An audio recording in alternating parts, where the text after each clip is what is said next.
Hi everyone, welcome and thank you so much for joining us on this panel talk. I'm Chan and this is Jedda.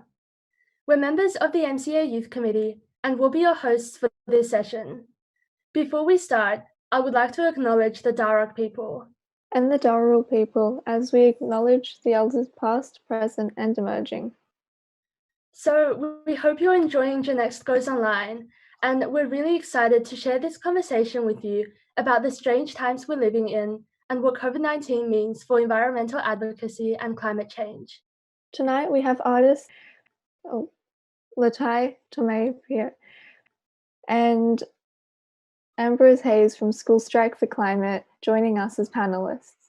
Ambrose and Latai, thank you so much for joining us, and we look forward to your unique insights on this topic. Thanks for having me. For the audience watching, feel free to leave your own questions in the chat and we might answer them at the end.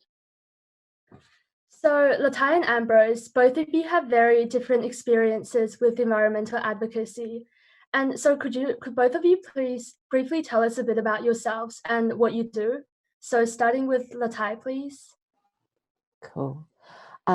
Yeah, so I'm a performance maker. I'm an artist. I make live art, and I started my training as a contemporary dancer, but now my practice sits between dance, performance, and visual arts.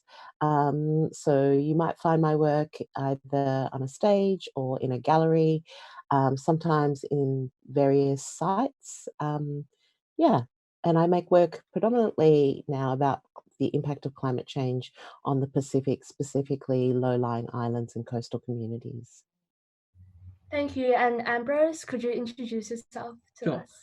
Hi, I'm Ambrose. I'm a student activist from School Strike for Climate Australia, and I've been involved since late 2018 fighting for climate justice for all people, and also like to acknowledge that we can't have climate justice without justice for First Nations people, as both go hand in hand and they're both really important. Thank you. So let's move on to the first question. What was the initial spark that made you passionate about environmental advocacy? Ambrose?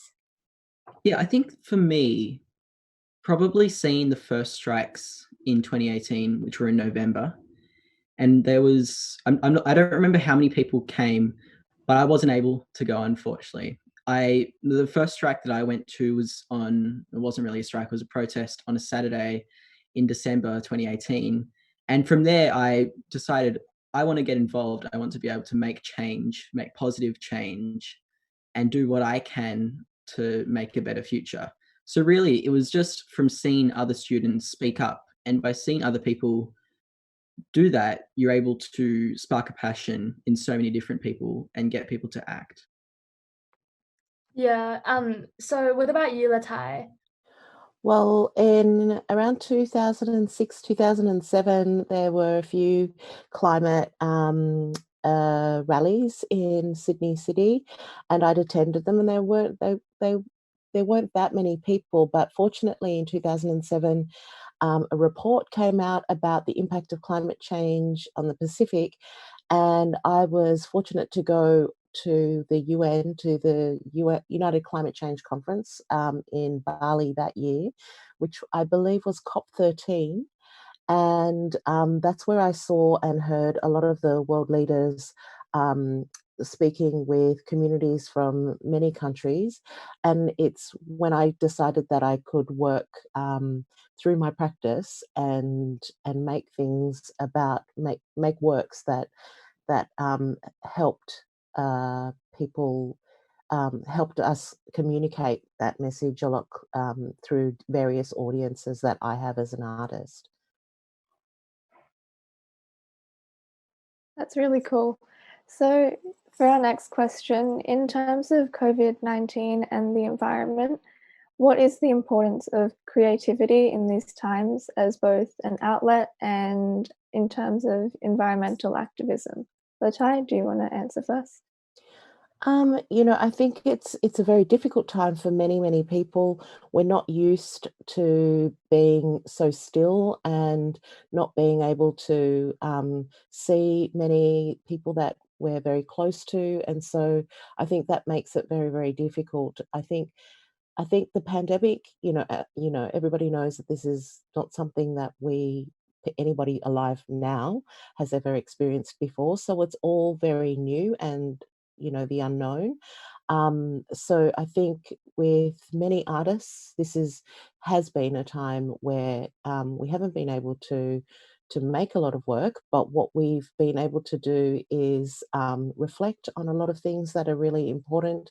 And I think artists are quite used to being in spaces of the unknown and and be quite experimental about the way that they do things. But it's also a time for artists to think about what's going on and think and dream and imagine new ways that we can start to think about how we're living right now. But also, given that we've just come out of the bushfires, I think it's been a very important time to reflect on how climate change and the pandemic are connected. And this is very, it's quite tricky, but I think this is part of what people have been thinking about and using the time that we've been at home to investigate.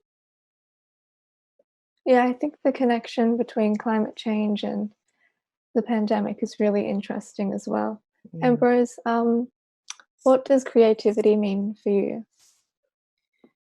Yeah, I mean, especially in the time of COVID-19, I've personally seen a spark in creativity with so many different people that wouldn't necessarily be that creative before.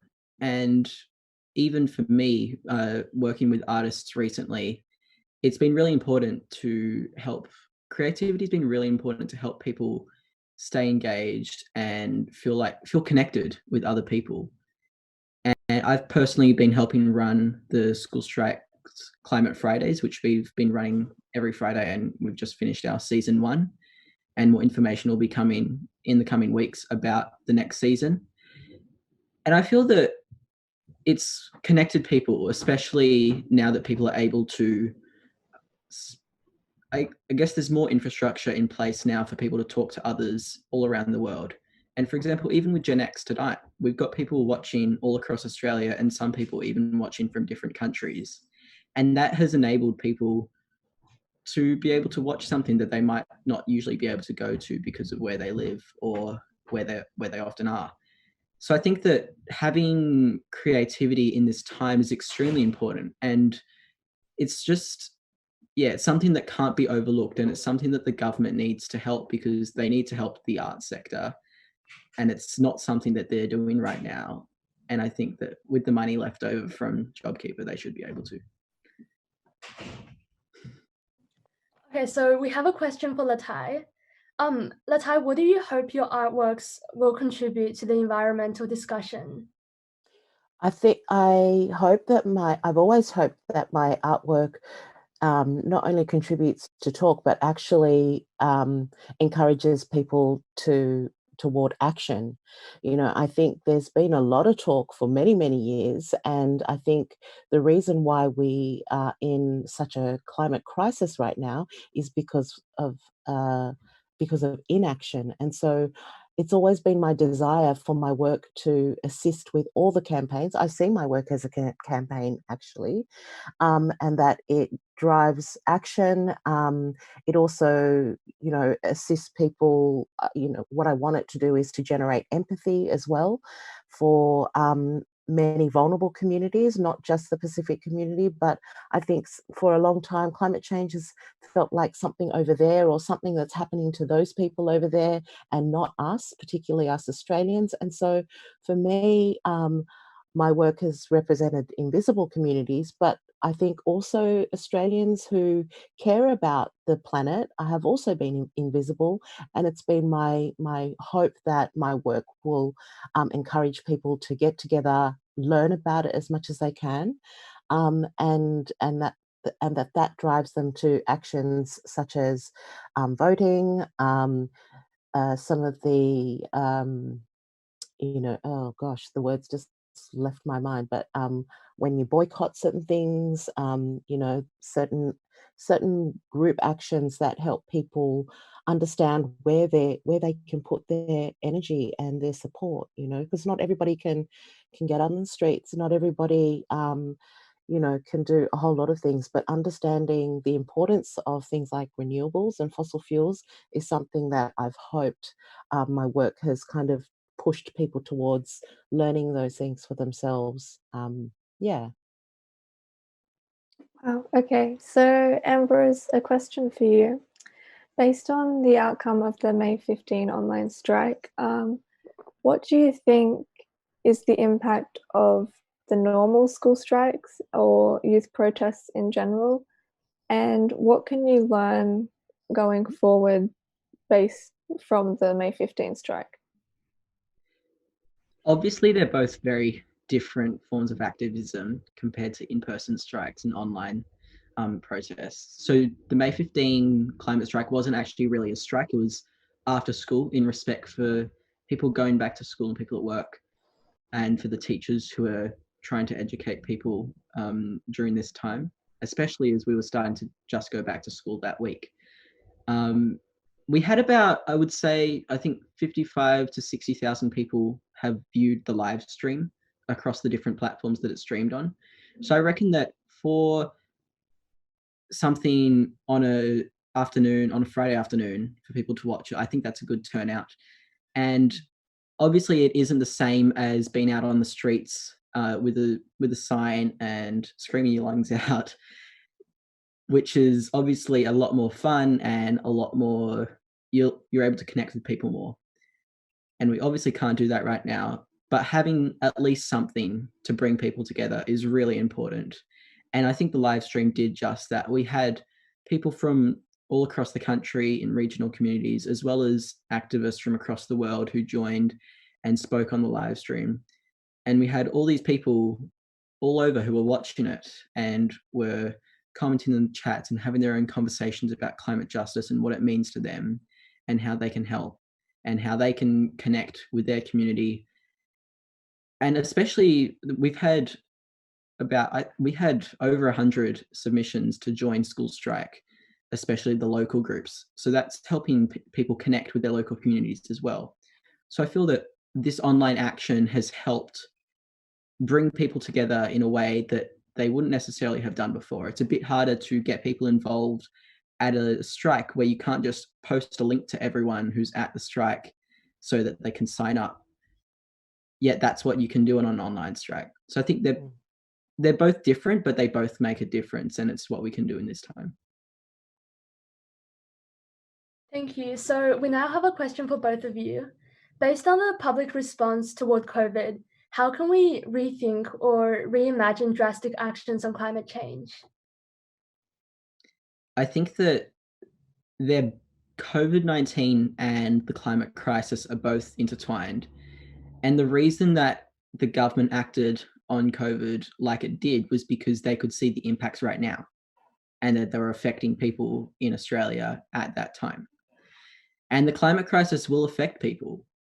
But the thing is, it's not necessarily affecting people in capital cities or where the government is at this time, because it's affecting frontline communities right now, and it's affecting islands and coastal areas. But that's something that can't be overlooked. But unfortunately, it often is, and that's why we need to speak up so that that doesn't continue to happen. Because even though COVID-19 right now is something that we need to act on, and it's something that we need to continue to act on, the climate crisis is right around the corner. And we need to take the action that it needs. We need to take the same amount of action with the same urgency that we took with COVID-19, because it's going to have a major impact. And if we don't do something about it, then who will? It'll be too late if we don't act. And yeah. Yeah, I completely agree. Latai, what do you think? How can we rethink or? Well, I think there's a few things. I mean, sure, this pandemic is unprecedented, which is, one of those words that we've been hearing quite often. And that's true to a certain degree. However, there are First Nations people that have seen viruses and bacteria and illnesses and disease that have killed off large numbers of their communities. So on some levels, where certain people are remembering again how this has impacted them, I think a major thing that we're forgetting as human beings on the planet now, particularly people who live in cities, is that we're forgetting that we are part of the natural world. We're not looking at human beings as being part of a natural world. We're looking at the natural world as something over there, and we're doing our own thing of trying to progress in this kind of economic and urban society that is advanced in some kind of way. So I feel like part of what we need to do is to remember that we're part of the natural world and take care of, and we're one speck in the natural world.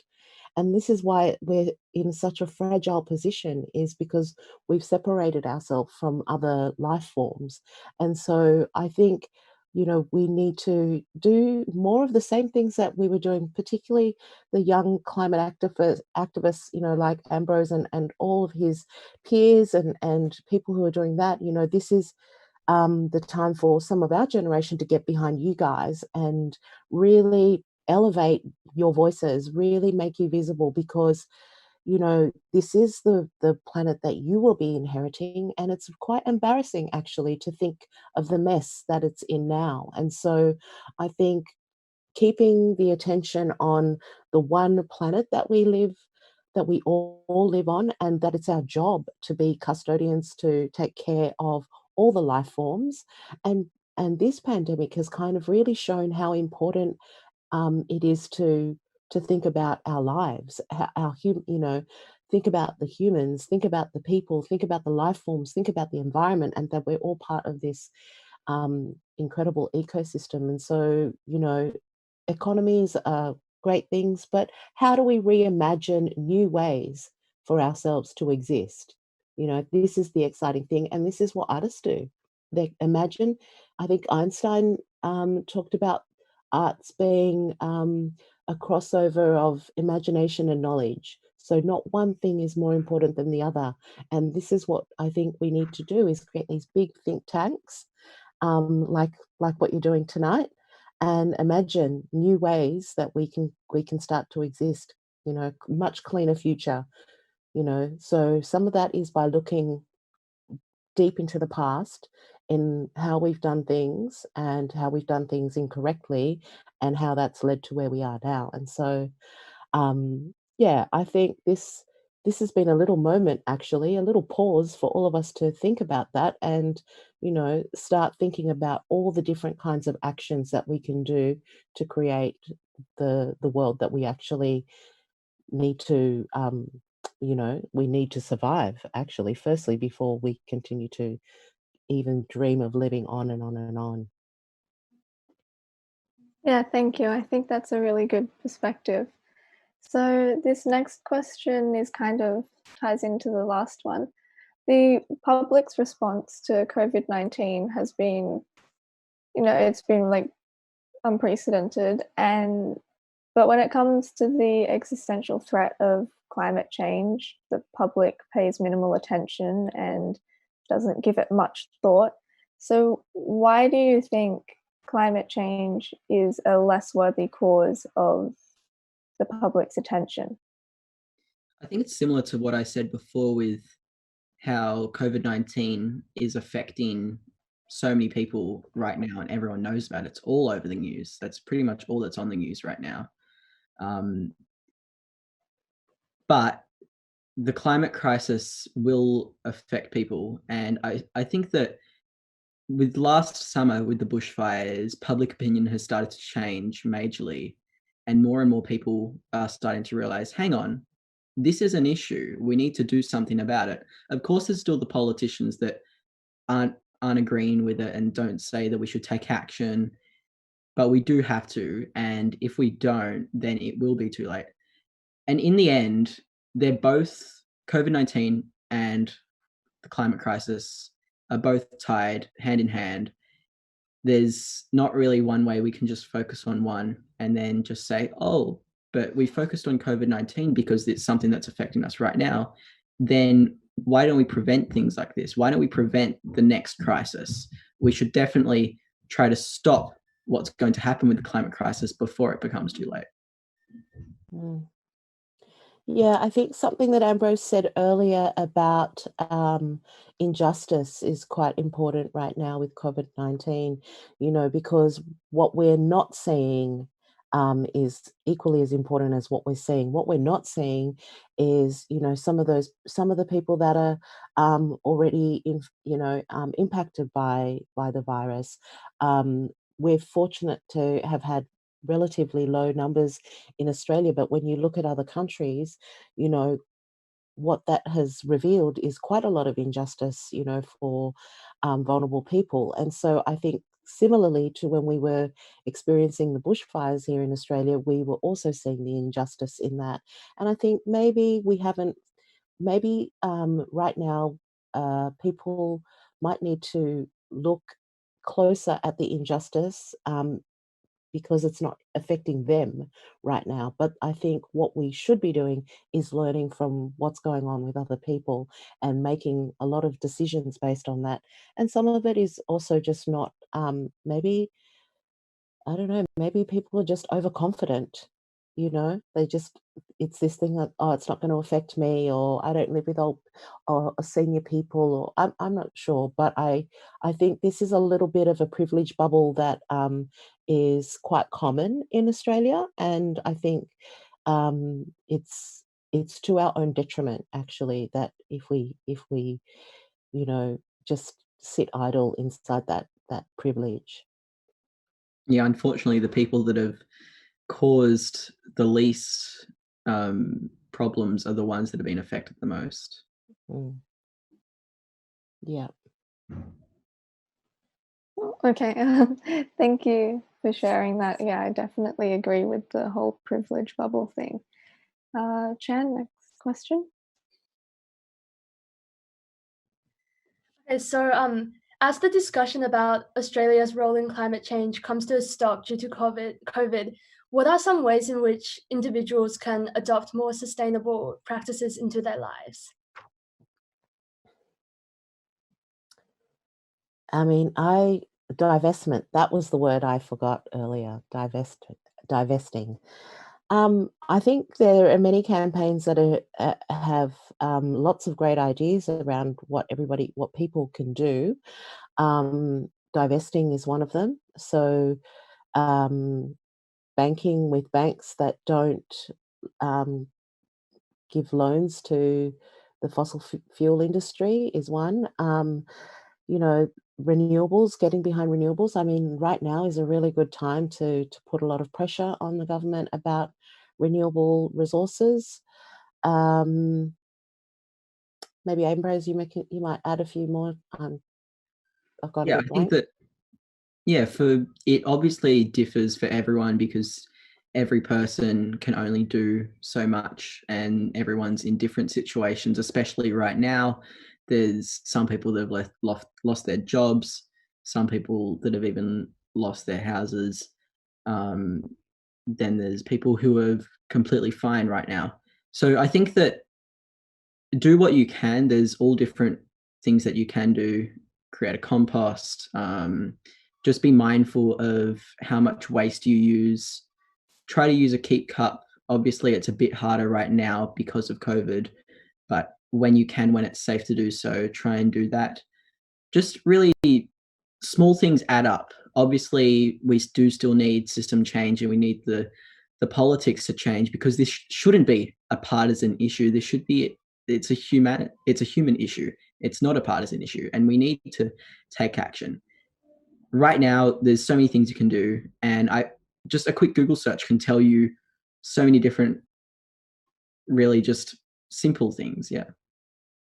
Yeah, I think I'll just add a little bit to that as well. I think what's been really important through COVID-19 is maintaining our relationships and that connectivity with people. I think people have really needed to spend a lot of time online speaking with each other, and this is some of that is some of processing what we're experiencing in COVID-19 is also some of is also related to some of the anxiety that we might be experiencing around climate change. And so keeping connected to people and talking about that anxiety about the future, and getting some help where people need to, because sometimes it does get a bit heavy, is really important. So yeah, talking to your friends, talking to your relatives and your family, and getting your concerns out there is one of the best ways to think about climate change, because it's through that people create small actions as groups, which lead to really big actions, just like the school strike movement.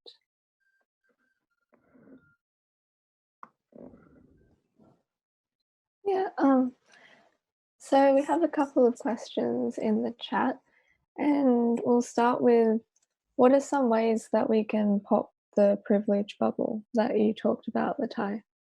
Mm. Well, I think, Ambrose had also mentioned it, is remembering that people on the front line are more than likely to be First Nations people. So part of that is just acknowledging and recognizing that those people are already vulnerable.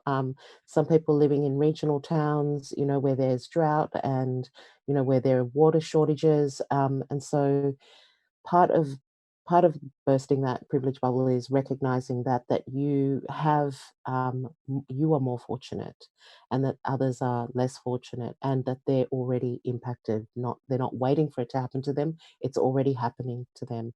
So there's that. I think there's also, in this time where people are fearful, wherever there's fear and uh, anxiety, this brings up a lot of difficult things for a lot of people, various kinds of energy. And so I think it's always good to remember that somebody else, you might not be able to see that somebody else is experiencing something very, very difficult.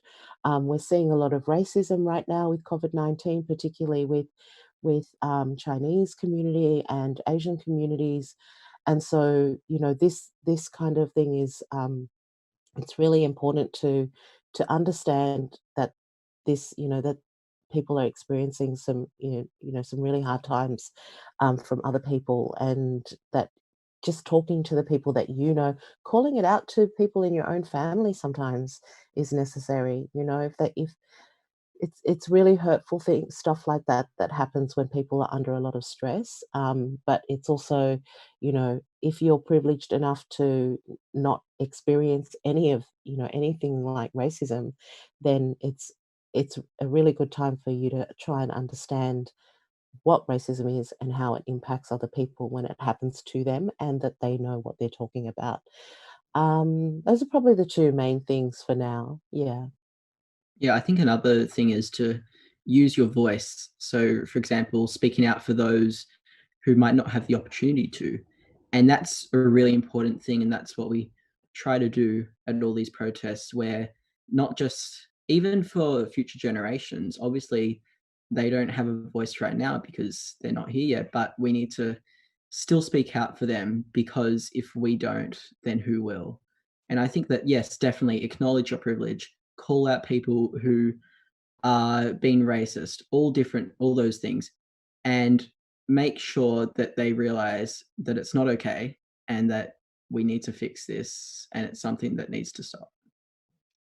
Yeah, thank you. And thank you to all the audience members for putting your questions down. But unfortunately, we're running out of time, and I think that's all we have time for right now.